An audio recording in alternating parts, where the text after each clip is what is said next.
Hello, everybody, and welcome to another edition of the Big East Rewind. We like to say here at the Big East Rewind that we are bridging the past with the present, and we have a great guest to do that today. I'm your host, Chuck Everson from Villanova University, and my partner, Sonny Spera, is taking some dental courses, and he's getting better at his trade. He's a dentist by trade. He's already root canal royalty. I don't know why he's got to get better than that, but he's down in Vegas with a bunch of dentists learning more about the modern technologies of dentistry. So he will be down there, and we have a great show today. We have a great guest, and we're going to be talking a lot about the Big East, about the Knicks, about the college portal, the draft, all kinds of topics today. So it's going to be a fun show. So without any further ado, our guest today is a basketball insider who covers hoops at all levels, NBA, college, recruiting. He's a two-time author. He wrote a book called She Got Handle and Ultimate, the first 4 decades of Ultimate Frisbee, which we're going to talk about that as well. Also, he's played in national championships for Ultimate Frisbee and world championships for Ultimate Frisbee, and he is one of the 2025 most impactful people in college basketball, the great Adam Zagoria. How are you, Adam? Chuck, thanks. With an intro like that, I should hire you as my agent. There you go. There you go. That's we walk around and help people out like that, So I appreciate it. we have a lot of fun here on the Big East Rewind, and we like to keep everybody on their toes and comfortable and relaxed, and that's how we do it. So Sounds anyway, good. so listen, a lot of times we have a lot in common. We didn't get to talk much prior to coming on, but we have a lot in common. I know I got some fun facts about Adam Zagoria, and I want to talk to you about them because they're kind of, myself included. We're both big Yankee fans, first of all. I know that. And we're both concert goers, big concert guys. Okay. I love live music. I think last year at one point, I think I did like 5 shows in 7 days last summer and just saw everybody. So I Nice. know I know you're a big concert guy. Who are your favorites? Well, first of all, I'll say that the most recent show I saw was Paul Simon at the Beacon on Wednesday night. Yeah. Guy's 83 years old. He had a retirement concert 2019, I want to say, in Yeah. Corona Yeah. Park in Queens that I went to. I thought that was his last show. I felt I should be there. But it's like these guys are like baseball or basketball coaches like Rick Pitino and Jim Boeheim. This is all they know. So Paul Simon added some dates, and he was at my favorite theater at the Beacon Theater this week, and I went. And his voice is a little frail. He's 83 years old, but Yeah. I thought he put on a great show, and everybody knows all the songs, so it was a lot of fun. I haven't been to the Beacon. I've heard all about it. I know it's a great spot. What is it? It's just cozy, right? It's like it's not a big, huge place, right? Yeah, I mean, I'm not a big religious guy, so the Beacon Theater is like my church and my synagogue. I Okay. saw the Allman Brothers band there about Oh, wow. 75 times because there used to be the Allmans would set up shop there for 2 or 3 weeks every Right. March, and it was great because you had the Big East tournament going on in New York and the Allman Brothers, and there was a lot of crossover of you know people our age that would go to 2 or 3 Allman shows in the 2 weeks and also go to the Big East tournament for several nights. So I consider myself blessed that I got to see the Almonds during that time. And, of course, I've seen a ton of other shows there. Yeah, I like going to the smaller places. I don't like going to the big stadiums, but Yeah. if you want to see people like the Stones and stuff like that, you have to go to the big stadiums, but it's not the same vibe. And Yeah. um I enjoy it, and I really like the organicness, if you will, of live music. There's a broken string, a missed note, especially when somebody's playing live and there's not tracks and there's not audio tune and all that nonsense, man. That's my favorite thing. More Yeah. than You got, sports, that's what I missed over COVID more than sports. You got to get to the Beacon. I think the capacity is about 22 or 2,300. Yeah, So it's cool. like the perfect size. And it's And just a beautiful theater. all the guys that were popular when we were growing up, kind of, are all starting to wind down their careers. So I'm trying to see as many of them as possible before they stop playing. It's true. It's true. The Who is wrapping it up this year. Right? I Yep. took my daughter who's 20, I took her to see the Stones last year with her best friend and her best friend's dad. And I was like, hey, when you guys are 75 years old, you can sit around and tell people you saw the Rolling Stones, and you'll Yeah. probably be the only women your age who will have seen them. It's funny. I did that with my son too. His first show was Bruce Springsteen and the E Street Band, and then the Who was his second concert, and he's been taking off ever since, going all over the place. So yeah, it's a lot of fun. Yeah. So speaking of a lot of fun, tell me a little bit about your ultimate frisbee experience. Before we get into talking shop, but tell me about that because I'm curious. I'm not even sure. I couldn't even tell you how it's played. So tell me about and you've played at the highest levels, right, Adam? Yeah, this is my kind of podcast. I mean, the simplest way to explain it is it's ultimate is a 7-on-7 field sport. The easiest way to explain it is it's like frisbee football, Yeah, essentially. You that's what know, I thought. it combines elements of soccer, football, and basketball. One team kicks off to the other team. It's called a pull the disc down the field. And the offensive team is trying to pass the disc from teammate to teammate. There's no line of scrimmage, so you can pass it backwards and then forwards. And eventually you're trying to throw to a teammate in the end zone for a goal. Anytime the disc gets intercepted, hits the ground, or goes out of bounds, it's a turnover, and the Okay. defense becomes offense like in basketball. Usually played to 13 or 15 points, so you could beat a team 15-5, or you could beat them 15-13. Um, it's non-contact the way basketball is non-contact. So, there's a lot of incidental physical Yeah. contact. Do Uh, you get a certain amount of steps like you would in team handball? you're Like, supposed to stop uh, as soon as you can after catching the disc. The defender can the offensive player has 10 seconds to throw the disc. So oh wow. if I'm marking you, I count to 10, and at 10 it's a turnover. There's an old expression that I love that says when a ball dreams, it dreams it's a frisbee, because you can curve and bend a Yeah. frisbee, to your receiver in ways that a ball doesn't fly. Yeah, like almost like a like wiffle ball kind of, when you bend in curves and stuff. Yeah.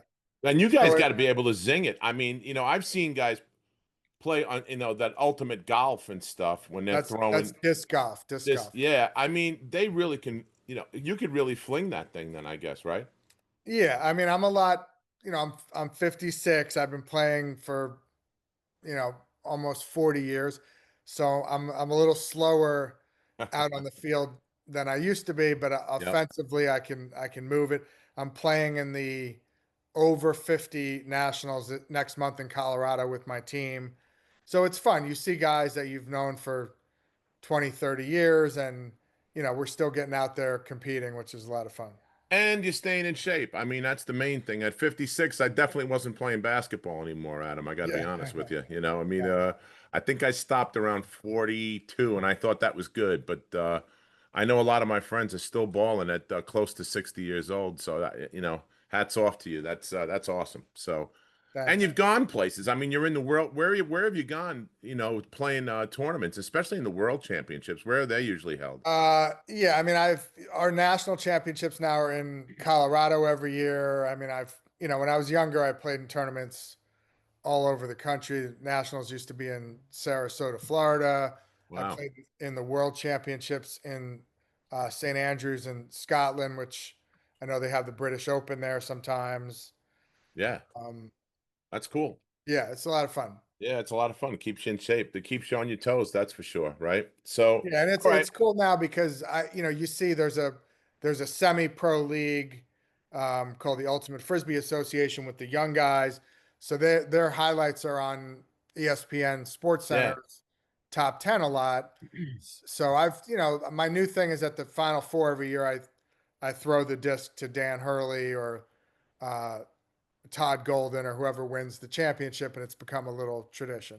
Oh, that's cool. Yeah, I saw something about that. That's cool. Yeah. So let's get into shop a little. Let's talk a little shop. Let's talk Big East hoops. Um, with the new world order of what, college sports has become with the portal and NIL and all that stuff. Every year you seem to have 10 new teammates on your team. We Yeah. had Eric Dixon on from Villanova not too long ago. And what happened, Eric said his first 3 years at Villanova, he knew all his teammates. Yeah. Now he said he's had 30 something teammates in his last 3 years there. And it was difficult to keep everything together. Who do you think who do you think made out the best? What do you think of the conference this year, and what are your general thoughts of who's going to be the top and the middle and the bottom? And I realize it's a tough question because you don't know until you know. So anybody that's picking, guys like John Fanter that are picking the first, second, third, it's harder and harder to do because you don't know how those guys are going to gel. They're all new guys, right? Yeah. I mean, before we get into that, I will just preface this by saying, I mean, yes, it's a new world order. Jay Billis, who I respect a lot, Yeah. said recently that he thinks players are more likely to stay at schools now after the house settlement because um, he believes schools will sign players to multi-year contracts and that there'll be more parity in how colleges can pay their athletes because of the house settlement. So, that remains to be seen, but I think it would probably be good for college basketball if players stay for multiple years and they have there's a buyout clause where if they want to transfer, there's a buyout because the current situation is just not sustainable. No. I mean, we grew up in an era where, Patrick Ewing, Chris Mullen, these guys were at their schools for 4 years. The fans and the coaches and the teammates, got to know players, and over time the players developed and became stars and they identified with the schools. And now between the portal and one and done and NIL, the you'll never have a world where a Chris Mullen or a Patrick Ewing stays in college for 4 years, much less at one college. I mean, Shaquille O'Neal spent 3 years at LSU. Right. I mean, Shaq would never be in college in today's world for 3 years. No, I So, agree. the teams that have been successful, like Connecticut, built a core. They brought in some key players to augment the core. They won back-to-back championships. Florida is kind of trying to do the same thing here next year. They've added Boogie Fland from Arkansas, who's a New York kid from Stepinac. They Hmm. added Xavier Lee, Princeton transfer, but they've got some players coming back. But then I cover like a Seton Hall in New Jersey, and Shaheen had 10 new players last year. He's going to have 10 new players this year. It's That's virtually unbelievable. it's virtually impossible for the fans, reporters like me to you don't get to know the players, you don't bond with them. I'm sure it's difficult for Shah and the coaching staff to coach a team like that.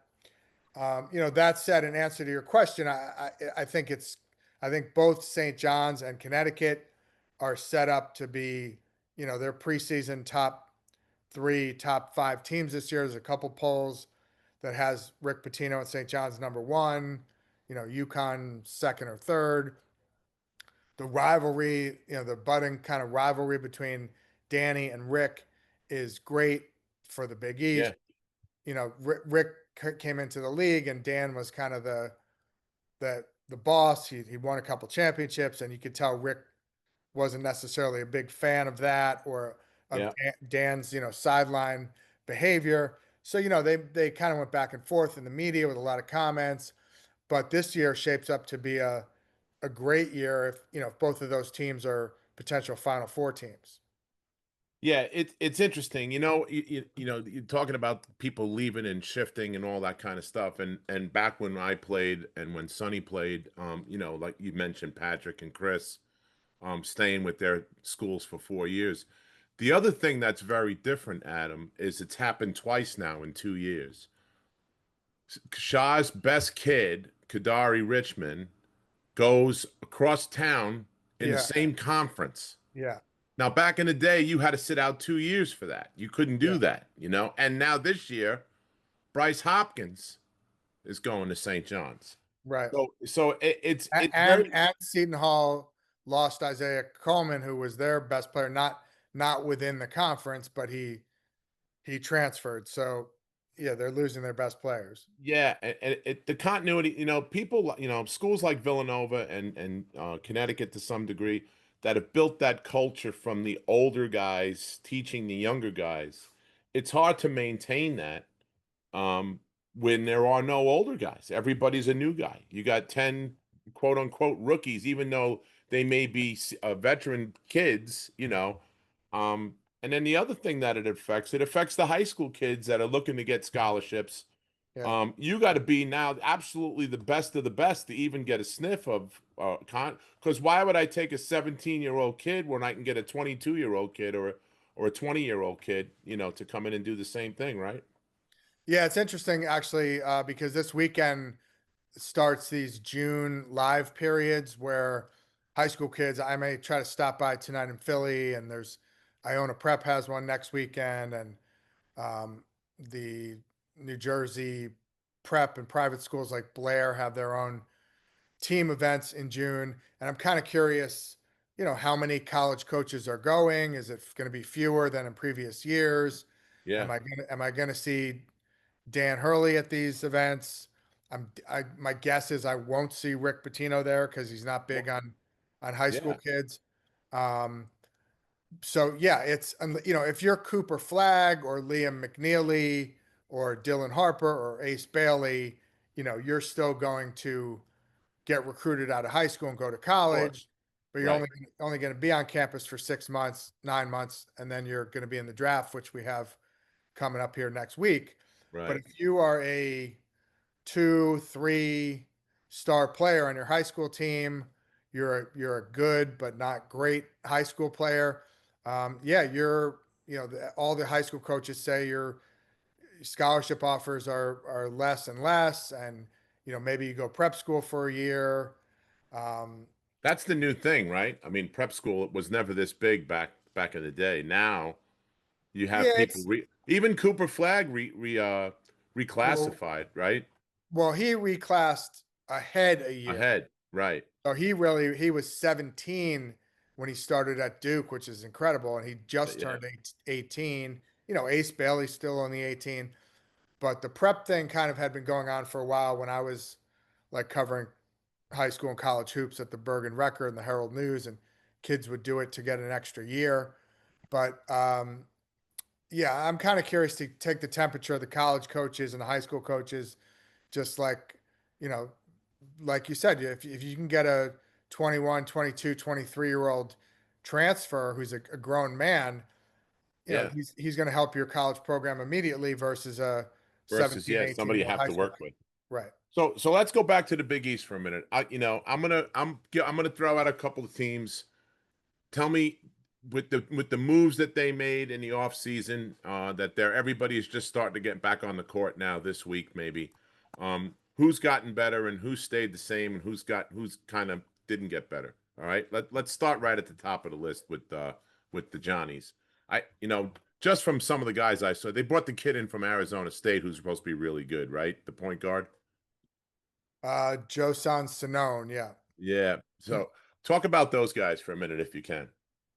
I mean, if you just look at Rick's tweets from this week, he's worked them out, and obviously shooting was a major priority, and he feels he feels the shooting is going to be much better next year. So yeah, I mean, they went out and you know added the number one transfer portal in the country. Yeah. They got Bryce Hopkins, like you said. They got Sinone. They got the kid Dylan Darling, who's um, a true point guard. Um, so, obviously they're losing RJ Lewis. We didn't really talk about that, but that's, kind of a unique situation where he was the Big East player of the year. He's entered the draft. Rick seems to have sort of, you know, maybe pushed him out, or at least he's You know what? moved on I don't without think him. I don't blame Rick for that. And I know Rick took a lot of shit for that, when we're not playing him in that game. My opinion, just from knowing kids of this generation and being a player myself, to me looked like that was the first time the guy ever faced real true adversity. And he kind of had a meltdown. His own teammate shook him and said, Zuby grabbed him and said, "Hey, we need you, man. We need you to play." I don't think Rick had a choice. I don't think he could have put him back in the game. I think the kid was mentally, had a mental issue and was mentally out of it at that point.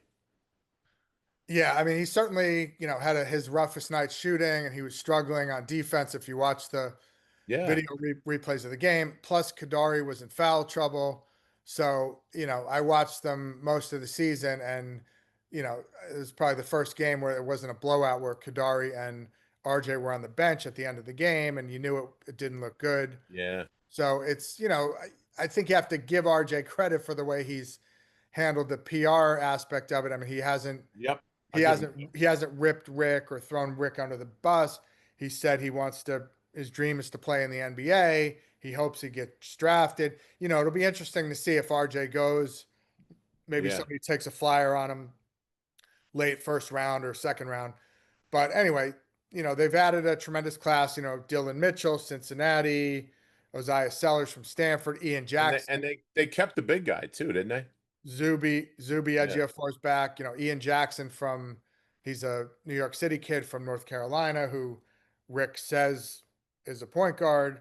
So, he's got a lot of talent, and, they're going to be a preseason number one Top or five, two yeah. type team, and there'll be a lot of hype around them. And, you got to think Rick is going to coach them up and get the most out of them. And it'll be, then there'll be pressure again in March on, how deep can Rick get this team in the tournament? I tell you what, though, it's a lot of fun seeing the Garden Electric again. I Sure. mean, Sure. they brought a lot of energy to that building again. Like it seems like '85 all over again when they had Chris and Walter Berry and Billy Whittington and those guys. It's that kind of excitement and that kind of buzz. And I think the people of New York City are thriving, for that. They really are looking forward to that kind of stuff. That hasn't happened Yeah. in a I long mean, time. look, people love a winner, right? Well, that's true. Can't keep, yeah, that's very true. I mean, New York is really a pro town, um, you know, but they love a winner, They love the Johnnies. There's no doubt about that, and so. Rick Pitino's a winner, and St. John's was Yep. winning this year. Yep. All right. How about my Cats? What do you think there? They bring Kevin Willard in. He's to tell you some stuff that's going on. Maybe you know, maybe you don't. He had a Zoom call, and we had 70, really close to 70 former players on a Zoom call, and he had a conversation with us. And he wants to keep the things going the way they were going with that culture and that family type thing, and guys welcome to come back to practice and come around and be around the club and stuff like that, which I thought was really cool. Matter of fact, I'm trying to get out there next week to go see him and meet the staff and stuff. The only guy I know that's still there is Ashley Howard. So and I'm not really sure who. I know they picked up a bunch of guys, a few Maryland kids, but what do you know about who they picked up? Yeah, well, I mean, first of all, I just think it's pretty fascinating that, obviously Kevin coached at Seton Hall for a long time. He's has a relationship with Jay Wright. I asked him on one of the Zooms, did you feel you had to get Jay's blessing to take this job? He said he called Jay from his porch, his back deck, and essentially got Jay's blessing. And then Jay told me that Kevin was the right man at the right time for this job. Obviously Kevin had a kind of a controversial Yeah. ending at Maryland there. He's coaching Maryland in the tournament, and it became clear that he was probably going to leave for the Villanova job. So the Maryland people weren't too happy about it. Some of the parents Well, of the players weren't happy about let me it. stop you right there for But 1 second, Adam. Let me ask you. Let me stop for you a something variety for of reasons, I think Kevin believes in the Big East kind of as a basketball conference and their NIL situation. That Maryland didn't have an athletic director, so it's a very interesting transition period. He he missed on a couple big name guys he was trying to bring over from Maryland who went elsewhere. So he sort of got a little bit of a hodgepodge class. Like Right. Devin Askew from Long Beach State is on his whatever fourth or fifth school. They got this kid Zion Stanford from Temple. Temple, yeah. Couple Grand Canyon kids, Duke Brennan and Malcolm Flaggs. Bryce Lindsey, who's a point guard who's sort of been around the block, and then a couple Maryland guys in Malachi Palmer and Braden Pierce. They kept Matt Hodge, who's a Jersey kid from Yep. originally St. from Rose. Belgium, played at St. Rose. Yep. So it's one of these things where you have no idea really how this team's going to look because it's just a whole bunch of new players. But Kevin, I think, is an excellent coach. There was some controversy. He did not keep Mike Nardi on the staff. Mike ends up Yeah. going to Connecticut. He Yeah, does, he landed on his feet though. He did. He'll yeah, be fine over there with Danny.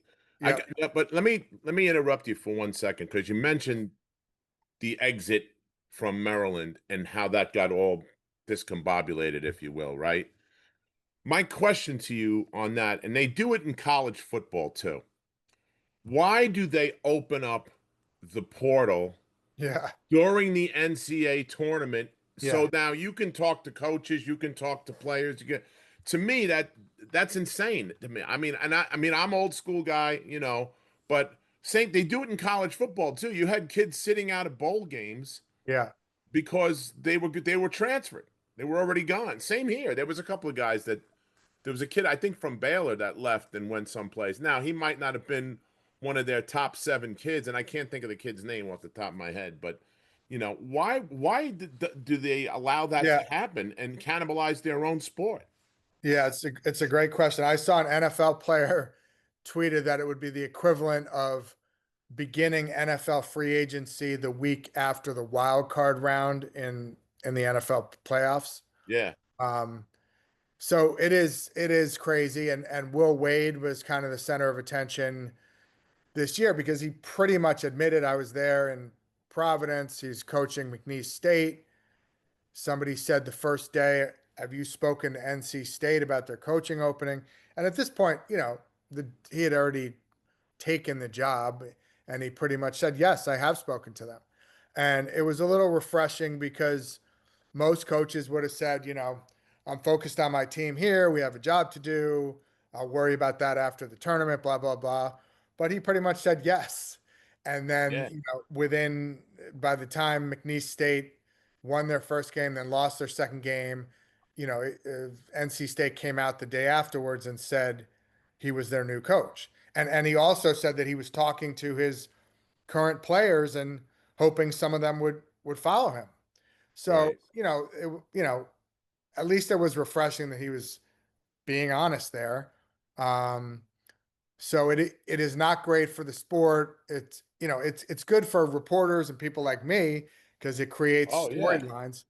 It creates headlines and storylines in March because you got so much movement between the coaching carousel and the portal and NBA draft and all kinds of stuff.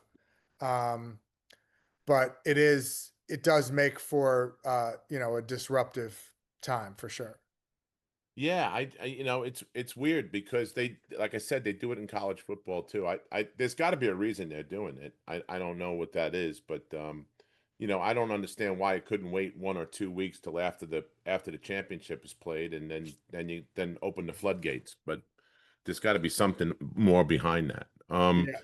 So as far as the conference goes, it's itself, the Big East Conference. Do you think overall the conference got better coming up this year than they were last year overall? I mean, I think in terms of having at the top a couple of teams again in um, Connecticut and St. John's that are, these are legitimate preseason Final Four type teams. Right, right. Um, Look, when it's all said and done, it's about it's about championships and it's about Final Four appearances. I remember asking Danny on a call during the year last year, hey, what about all these SEC teams? The SEC is going to get 14 teams in the tournament, blah blah blah, and he said, it's about championships and who wins them, Yeah, and UConn has won between UConn and Villanova. They've won whatever now, four of the last nine, whatever the number is, yeah, something like that. since 2016. So ultimately, the SEC did win a championship. Florida won the championship, and I don't, is the Big East going to put seven, eight, nine, 10 teams in the tournament this year? No, but Yeah, if they have, if they put four or five in and get a couple deep and one wins the tournament, that'll be a successful year for them. yeah, I agree. I mean, and listen, that's coming full circle. I mean, when the conference first started in its infancy, in the first 5 or 6 years, they had two national champions. I mean, it was, as they, and then it went from there. And then it was different teams in the Final Four. Rick took the Providence Friars to the Providence, Final yeah, Four. Seton Hall, that wasn't a very good team when we first started the conference. Now they're in the final game and almost won. It was it's been interesting. It's a whole secular thing when it comes to the conference and basketball. So, yeah. I mean, um, I've tweeted out a bunch of times. I think since 2000, the Big East has it's either six or eight total championships. Um, and you've got the Big Ten hasn't won one since Michigan State won in 2000. The Big 12 I think has three. The SEC has three or four. yeah, Only the ACC has more than the Big East. So for a basketball only league that doesn't have football and doesn't have football money, it's by any standard, the Big East has been a highly successful league. yeah, I agree, and especially with you mentioned the money in football. But I will say this: the one big addition that the Big East has now that nobody else has is we have the Pope now. So That's he's right. straight he's straight out of Villanova, right? So Yeah, and so, he's a tennis player. that's what I heard. Yeah, yeah, yeah, yeah, and a big White Sox fan. So Yeah. who knew? Who knew? So let's talk about the overall NCAA picture for a minute. Who are the teams that you think will be there or could be there in March? Who do you like? Give me 5 or 6 teams that you'd say they have a shot, other than the two that we just spoke about. I mean, UConn, and UConn, by the way, we didn't mention it, but UConn kept Alex Caravan too. I think that was Right. big. That's I think big. that was Yeah. big, big, big because he's not only a name player, he was one of their best players. And he's I listen, not being critical of the kid because I think the kid's a great kid. We spoke to him at Big East Media Day, Sonny and I did, and he's a fantastic kid. But I think he realizes he needs to work on some things, and what better place to do that? It was with the guys that he's come up with. So I hats off to him too.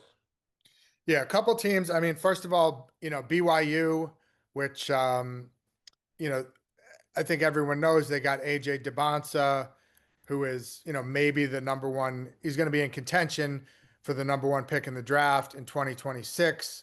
He was the number one recruit this year. I reported he got $7 million in NIL, Wow. which is a lot. But they're returning Richie Saunders, who played very well for them in the NCAA tournament last year. He could be an all Big 12 type of player. They've got other guys back, Dawson Baker, Kiba Kita, um, and they're bringing in DeBonsa and some other players, Xavier Staten, who played with DeBonsa in high school this year. So they've got a team, they're going to contend in the Big 12. And, they've got some interesting non-conference games. They're playing both UConn and Villanova in the non-conference. So Yeah. those will be sort of fun popcorn games with, they'll hype up DeBonsa on TV and we'll get to see how they do against a couple Big East teams. Houston, every year under Kelvin Sampson, this team is a Final Four type team. It seems like Yeah, they're he's good, man. Samson's really good. they're bringing back Emmanuel Sharp, Milos Uzan, and Joseph Tugler. Um, they got this kid Chris Sanak, who's a 5-star freshman forward. They got a pretty couple other good 4 stars, Isaiah Harwell and Kingston Flemings. So Houston's going to be in the preseason top couple. Purdue brings back Trey Kaufman-Wren, Braden Smith, Fletcher Lawyer, Daniel Jacobson from a team that got to the Sweet 16 last year. Yeah. Um, they got some good transfers, Oscar Clough and Liam Murphy. Obviously, one of the best coaches in the game in Matt Painter. Florida, I'll throw in, another team, obviously won the championship last year, bringing back a bunch of their core, kind of like Connecticut did. Alex Condon, Thomas Howe, Chinyulu, um, and then like we said earlier, they added Xavier Lee from Princeton and Boogie Flant from Arkansas. Yeah. So, those teams plus, Connecticut, we talked about a little. They're bringing back Solo Ball, Caravan, Taris Reed, Jalen Stewart. Got a couple big transfers in Malachi Smith from Dayton and Silas Demery from Georgia. Plus, they have a really good recruiting class. So, those teams are going to be at the top. Do you think some of the better teams, are still grabbing some of the high school top players, or is it all transfer kids? You talking about like right now in the summertime or just in general? No, like in general. I mean, some of the top teams are they the ones grabbing the better high school kids, or do they like Patino just concentrate on the portal? What do you think? Well, I mean, just like, Duke, for example, Right, is well, there you go. Yeah, bringing in the Boozer twins, right? Cam and Caden Boozer, the sons of Carlos Boozer. right. I think, look, Duke, no, John Shire knows they had a real opportunity there to win the championship. I was at the Final Four. They had a double-digit lead on Houston. It Yep. looked, Cooper Flag to me was the best player in the Final Four, and they just collapsed and blew a lead. And for the rest of Cooper Flag's life, he's probably going to have a solid to excellent NBA career. He's going to look back and know that he kind of missed out on an NCAA championship. And I think John Shire knows the same thing. But Shire's philosophy is that he's going to bring in the most talented freshmen like the Boozers, like Cooper Flag, and Yeah. try to complement them with returning players and transfer players. And it's Duke. They can pick the cream of the crop. So they're going to keep doing that. There you go. Connecticut has a similar sort of model here where, they had Liam McNeely last year, Big East Freshman of the Year. He's going to leave. Now they're bringing in Braylon Mullins and Jacob Ross and, other talented freshmen that they're complementing with older players. Patino's not really gone after like the 5 stars, but he is bringing in Kelvin Ode and an international player from Austria. So he is bringing in some younger players, but for Yeah. all these schools, you want to get that ideal balance of talented freshmen and experienced older players. Yeah, it's wild. And now that you mentioned Cooper Flag, right? Was there any shot at him at all? Because there was some talk of him wanting to stay at Duke for a few minutes, but I mean, if the numbers are accurate, he made a crazy amount of money in endorsements and stuff. It wasn't like he was going to miss out. Um, did you think there was any seriousness to that, to him possibly? No, I mean, look, I think I was down there a couple times at Duke. I think he loved his experience at Duke. He's playing with his, people he became friends with. I think in another world, where players like that stayed in college longer, I think he would have really enjoyed a second year at Duke. He would have been older. He would have been, even better. Yeah. Uh, Duke would have been even better. But it's just the whole, economics of it. And plus, he reclassified ahead to speed up his NBA clock so that he would be eligible for the 2025 draft because of his birthday. Plus he's a lock to be the number one pick. He's going to get Yeah. a lot of Right. money. What if he suffered an ACL or an Achilles in college? It would be terrible. So it was never going to happen. But I think he probably liked the idea of it. Yeah. So now let's pivot and go to the draft. So, Yeah. what do you think overall of this class coming in? I mean, there's some big studs, but is it as talented as the last few classes, or is it less talented? Where do you stand on all of that with the draft? Well, I mean, certainly better than last year was Yeah, considered a pretty yeah, weak it was off, draft. There right? was Yeah, no clear, dominant number one pick. I think this draft is a lot of fun and there's a lot of talented players. You looking at a couple mocks like the top 10 or 11 or whatever, top 10 and 12 of the top 13 are all college freshmen, which sort of returns to the trend of previous years, whereas last year there were a bunch of international players, chosen at the top. So, it shows that there's a lot of one and dones in college hoops. Obviously Cooper's going to go number one. yeah, Dylan Harper's probably going to go number two to the Spurs. And Spurs, then yeah, there's obviously been a lot of intrigue here in the past few days with the Ace Bailey situation at Rutgers. yeah, People assumed he was, going to go number three to the Sixers. Now his agent, told him, Sixers, he's not going to come work out there. He's getting criticized for that, and he might fall to, five or six with the Wizards. So that's going to, you think that's a strategy on his part, Adam? I mean, like, is he trying to play to where he wants to go play? You know what I'm I trying mean, to say? it was leaked. I mean, his agent is this guy, Omar Cooper. Um, and, it's been leaked that they feel he's going to be a star in the NBA and his pathway to being a star might be easier if he's on a team like the Wizards as opposed to the Sixers. He was, the Frank Isola and Mike Wilbon were kind of ripping him yesterday on PTI, Yeah, more ripping the agent because, it takes some sort of hubris and balls to assume you're going to be an NBA star right, and then try to cherry pick your destination. I mean, how right, about starting off with let's try to be a good to solid NBA player and go from there. And the Sixers are going to be a good team. Presumably, they get all their guys healthy, Embiid back and Jared McCain back. They'll probably be in the contention for the playoffs. And Ace could be on a team learning from guys like that. And now it appears like the agent is trying to, steer him away from that and go to a team like the Wizards. right. So it's a risky strategy. So I'm curious to see how it plays out because you saw what happened with the Sanders kid in the NFL, how he dropped, and I don't know the Yeah. reason for that. I'm not, just Shador watching it. Smith. Everybody had him pick two or three, and the next thing you know, he's way down the list. And Yeah. I'm curious to see how this works out, if this strategy works out for the kid.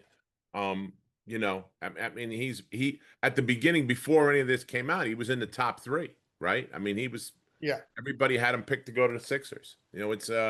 It's interesting how that works, guys. Some guys can't get out of their own way, and some guys are fortunate that some guys can't get out of their own way. You know what I mean? Yeah. I So, mean, yeah, to me, it's going to be a fun draft because look, I know a lot of these kids. I cover them in high school and right, college.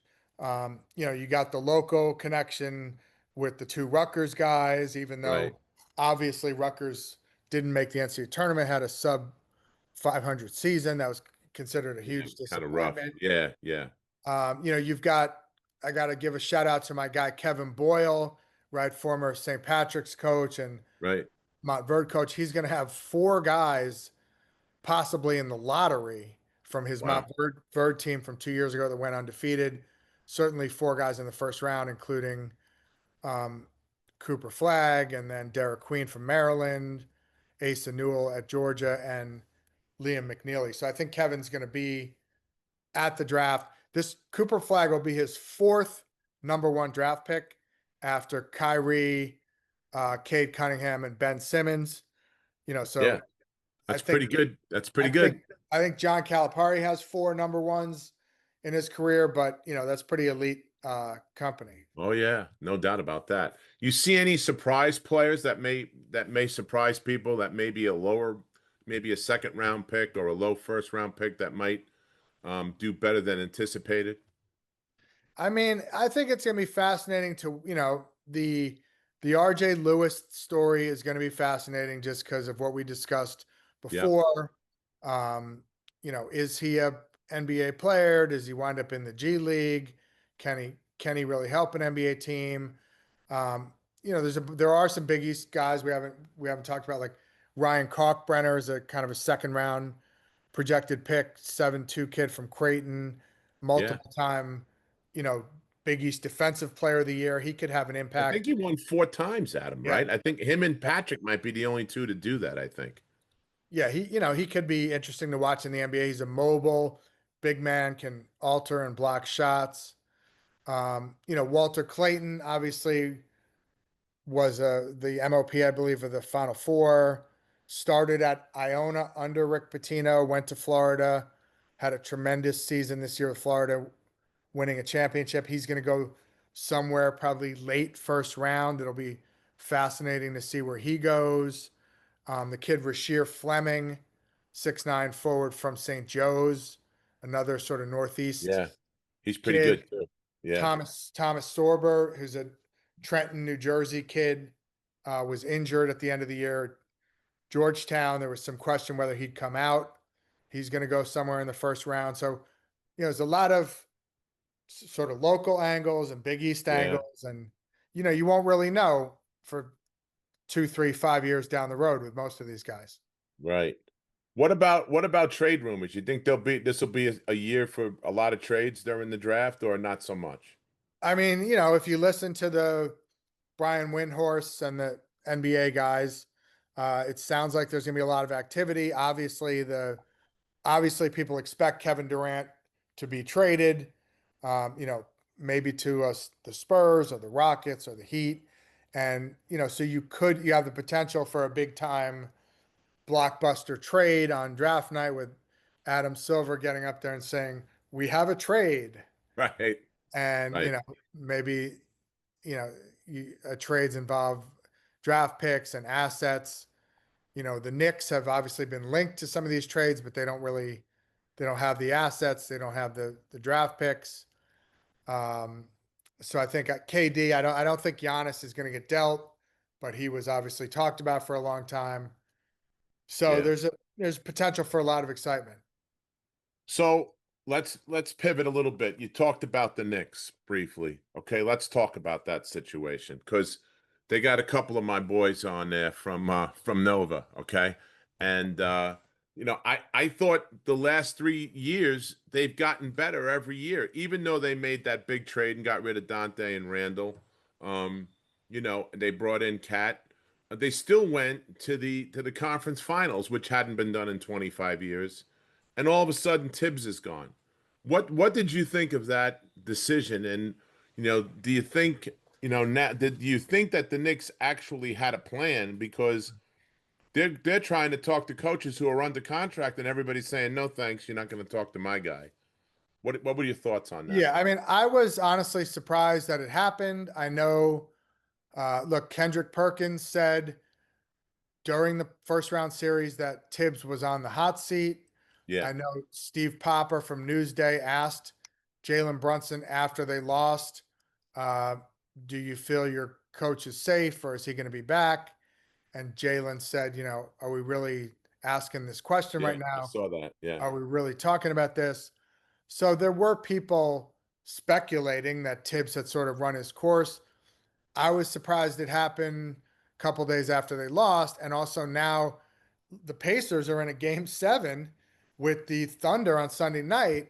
And yeah, it's like, okay, so we're firing a guy who pushed the Pacers to 6 games, and now the Pacers might win the championship, or at least they're in a game 7. Right. Are we really firing a guy who did that? And then once they did it, I thought Michael Malone made a lot of sense. He won a Yeah. Same here. championship.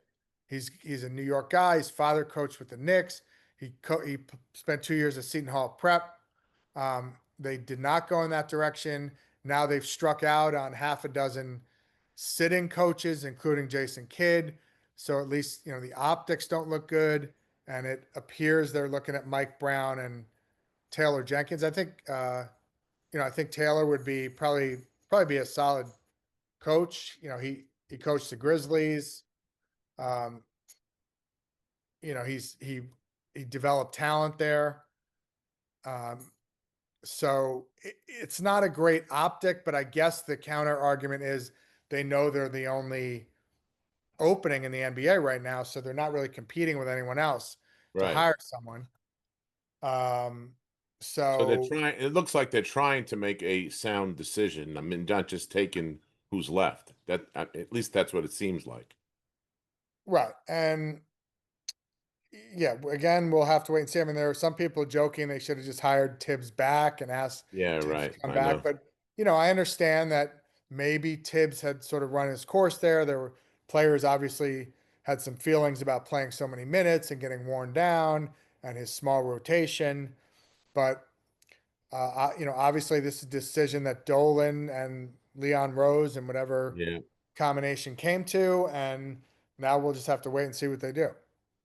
Yeah. I mean, it to me, with Tibbs there, they just needed to figure out a couple of small pieces of guys coming off the bench that could help. It seemed like to me. I mean, and it wasn't, they weren't far away. I just think, you look at a guy like Cat and he's so talented. You know, I think if he got himself in top physical condition, I think his game jumps up a whole nother level, especially on the defensive side of the ball. Jalen's Jalen, and you have a guy like Hart who's, um, he's like the energy. He brings all the energy, and you can have him come off the bench and still get his minutes and still be a double double machine, which is what he was. But Yeah, I now, mean, I think they obviously their goal is to win a championship, and they see that Jason Tatum is hurt and Damian Lillard's hurt, and there's some holes in the Eastern Conference. But right, they also went 0-4 or whatever. They lost all their games against the Thunder this year, so there's a clear gap between them and the Thunder. right, The Pacers beat them, so there's no guarantee they're going to get back to an Eastern Conference Finals or even a semifinals. They have to. They played well against the Celtics. They kind of lucked out with the Jason Tatum injury, and yeah. now you're going to try to run it back and win. Go further with it with a new coach. Yeah, I mean, all of that said, that's why it's incredible that they let Tibbs go. And again, I don't know anything behind the scenes or anything like that, Adam. But I mean, it seems to me if you get to the first level of the playoffs and you're in the second round, now you're in the conference finals and you're close. Why not just fix what needs to be fixed? Instead of ripping it all apart because now because you were right knocking on the door. And again, championships are not just who's the best team. You have to have some luck. You get bounces, you get calls your way. All that stuff plays into it some way, shape, or form. But man, it was as a Knick fan and a Villanova fan, it was frustrating to watch that Yeah, after the games were over. yeah, So. Um, yeah, so we'll see what happens there. That's going to be interesting. So listen, we're getting close to it. I got to ask you a couple last questions on another topic. It has nothing to do with basketball. Okay. So talk to me about our New York Yankees. What are your thoughts? Last year, they get to the World Series, and that fifth inning kind of ripped us apart. And now yeah. this year This they're got to be playing my well. last. This got to be my last question here, Yep. Chuck, 'cause Last question. I got Yep. to get going. Yep. Um, look, I think Max Fried has been an absolute stud. They obviously was tough losing Garrett Cole. So, Max Fried's been phenomenal. I don't think anyone expected this season from him. Rodon's had a good year. The starting pitching overall has been solid. Will Warren, and then you got to wonder if at the deadline does Cash make a move for another pitcher, Yeah. because you're not going to get Garrett Cole back till 2026, and then Right. at that point you could have a Cole Fried 1-2, and that's pretty dangerous. But big picture is they need to win a championship on Aaron Judge's watch. Aaron Agreed. Judge needs to win a championship in order to be considered one of the greatest Yankees ever. I think having Stanton back now provides some protection and another weapon in the lineup. You know, Volpe, I'm not sold on as a shortstop. He's made a lot of errors. Maybe they need to consider trading him at some point. DJ is going to be an interesting decision because if he can ever return to a form of the DJ he was before, uh, obviously he was one of the best hitters in baseball, but they're gonna have to make a decision on what they're doing at second base. Yeah. Um, the bullpen, now they got Luke Weaver back. They're gonna have to make a decision who's the closer, Weaver or Devin Williams. So, overall, I think if you told them they were going to be 15 games over 500 and now it's down to 11 or 12 at this point without Juan Soto and without Garrett Cole, I think everyone would be happy. But these are the Yankees. You have to contend and win championships, or nobody cares. Right. Well, hey, thanks a lot, Adam. Appreciate you joining us today and giving us some of your time. And enjoy your visit with your family down there. And thank you for everything. We've been talking with Adam Zagoria with he's a basketball insider. And also check out Adam's blog. He's got a great blog called zagsblog.com. And you've been listening to and watching the Big East Rewind with Chuck Everson and Sonny Sparrow. The Big East Rewind is produced and directed by Nick Chico Chorus and Daryl Gurney. Check us out on the SiriusXM app, on YouTube, and wherever you get your podcasts. And don't forget to like, subscribe, and share it with your friends. Thanks for joining us. Have a great day.